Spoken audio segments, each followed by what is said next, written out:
بسم اللہ الرحمن الرحیم. السلام علیکم. My name is Umar Shafiq and welcome back to another video. Viewers, اس ویڈیو میں ہم بات کریں گے نیٹ ورتھ کے بارے میں. What is a net worth? How to calculate a net worth? Net worth کیا ہے اور اس کو کیسے کیلکولیٹ کیا جا سکتا ہے؟ ویورز، نیٹ ورتھ کا ورڈ آپ نے اکثر اوقات سنا ہوگا. اگر آپ فائنینس کے اسٹوڈنٹ ہیں یا آپ اکثر اوقات نیوز سنتے ہیں تو اس میں یہ ورڈ بہت دفعہ ریپیٹ ہوتا ہے. فلاں بندے کی نیٹ ورتھ، فلاں ادارے کی نیٹ ورتھ، فلاں کمپنی کی نیٹ ورتھ وغیرہ وغیرہ. اگر ہم نیٹ ورتھ کی ڈیفینیشن کی بات کریں تو the definition of net worth is the value of all financial and non financial assets owned by an individual or an entity minus the value of outstanding liabilities. اگر ہم اس کو تھوڑا simplify کریں، it means the value of what you own minus the value of what you owe. اگر ہم اس کو تھوڑا مزید ڈیفائن کریں تو اس کا مطلب یہ بنتا ہے کہ آپ کے پاس جتنے بھی اثاثے ہیں، جتنے بھی آپ کے پاس ایسٹس ہیں، ان تمام ایسٹس کی ویلیو مائنس آپ کے ذمے جتنی بھی واجب الادا لائبلٹیز ہیں، جو بھی چیزیں آپ نے پے آف کرنی ہیں، جن بھی چیزوں کے لیے آپ خود کو اوبلائزڈ فیل کرتے ہیں، ان تمام لائبلٹیز کی مانیٹری ویلیو. اگر ہم آپ کے ان تمام ایسٹس میں سے آپ کی وہ تمام لائبلٹیز کو مائنس کر دیں، لیس کر دیں، تو ریمیننگ آپ کی نیٹ ورتھ بچ جائے گی. اس کو ہم نیٹ ایسٹس بھی بولتے ہیں. ایسٹس مائنس لائبلٹیز اور نیٹ ایسٹس. آپ کے جتنے بھی نیٹ ایسٹس ہیں وہ آپ کی نیٹ ورتھ کہلاتے ہیں. اب ایسٹ کیا ہے؟ Asset is any useful valuable thing that can give you the benefit over time.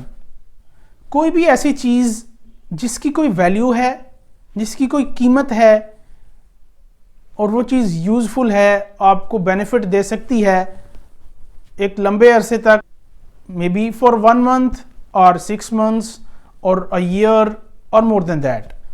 کوئی بھی ایسی چیز جو آپ کو بینیفٹ دے سکتی ہے فیوچر میں، وہ آپ کے لیے ایسٹ کہلاتی ہے. And what is liability? The state of being responsible for some thing. کسی بھی چیز کے لیے خود کو رسپانسبل فیل کرنا، اوبلائزڈ فیل کرنا، اپنے اوپر ایک ذمہ داری کا بوجھ محسوس کرنا ایک لائبلٹی کہلاتی ہے.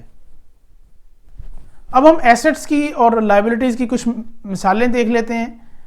فار ایگزامپل، آپ کی کار، آپ کا گھر، اگر آپ کے پاس کوئی کیش ہے پڑا ہوا، اگر آپ کے پاس کوئی بینک بیلنس ہے، آپ کی کوئی گڈ ول ہے، آپ کا لیپ ٹاپ، آپ کی کوئی پراپرٹی، کوئی بھی آپ کے پاس right of use of any asset, آپ کا mobile, whatever you own, کوئی بھی ایسی چیز جو آپ کی ملکیت میں ہے اور آپ کو اس سے فائدہ مل سکتا ہے اوور ٹائم، یہ سب آپ کے ایسٹس کہلاتے ہیں.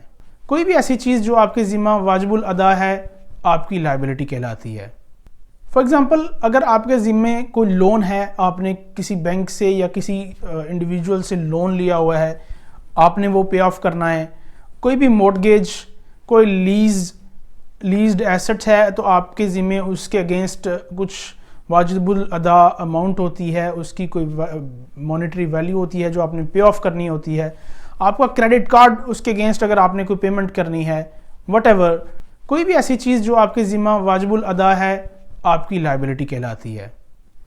اب آپ کے تمام ایسٹس کی مانیٹری ویلیو کو اگر ہم جمع کریں اور اس میں سے آپ کی لائبلٹیز کی مانیٹری ویلیو کو مائنس کر دیں تو باقی آپ کی نیٹ ورتھ بچ جاتی ہے. نیٹ ورتھ کیلکولیٹ کیوں کی جاتی ہے؟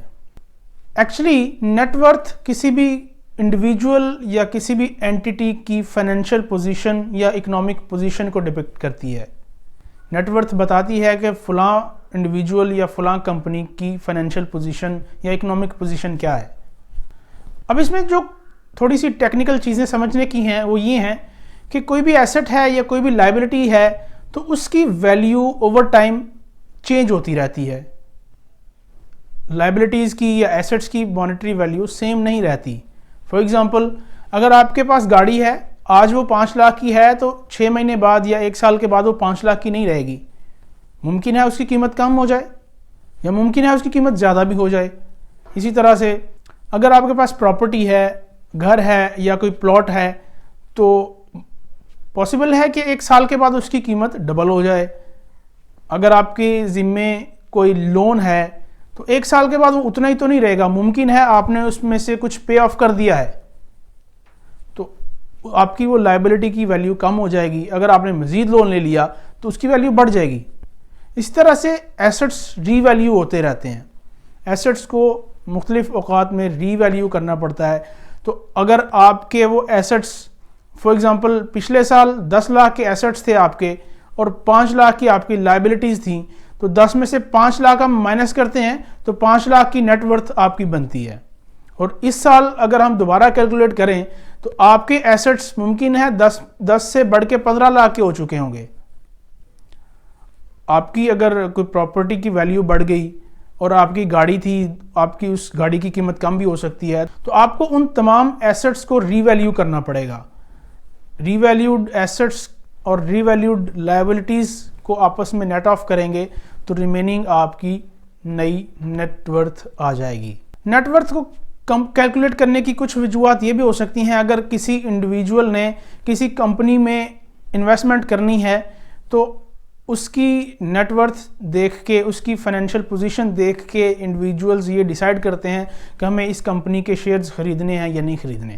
ہر کمپنی اپنے ایئر اینڈ پہ اپنی فائنینشیل سٹیٹمنٹس بناتی ہے. ان فائنینشیل سٹیٹمنٹ میں سے ایک بیلنس شیٹ ہوتی ہے. اس بیلنس شیٹ میں اس اینٹیٹی کی کے ایسٹس اور لائبلٹیز لسٹڈ ہوتے ہیں. آپ ان ایسٹس میں سے لائبلٹیز کو مائنس کرتے ہیں تو باقی جو کیپٹل بچ جاتا ہے وہ اس کمپنی کی نیٹ ورتھ کہلائے گی.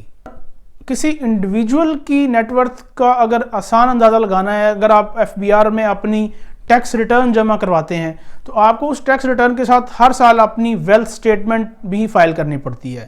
اس ویلتھ سٹیٹمنٹ میں آپ کے تمام ایسٹس اور لائبلٹیز لسٹڈ ہوتے ہیں. آپ ان تمام ایسٹس اور لائبلٹیز کو اگر آپس میں نیٹ آف کرتے ہیں تو ریمیننگ اماؤنٹ آپ کی نیٹ ورتھ بچ جائے گی. If you have any question or opinion regarding this video, please write down in the comment section. I hope آپ کو آج کی یہ ویڈیو پسند آئی ہوگی. اگر آپ کو یہ ویڈیو پسند آئی تو اس ویڈیو کو لائک کیجئے اور شیئر کیجئے. ہمارے اس چینل کو سبسکرائب کیجئے. خوش رہیں، خوشیاں بانٹیں. اجازت دیجئے. اللہ حافظ.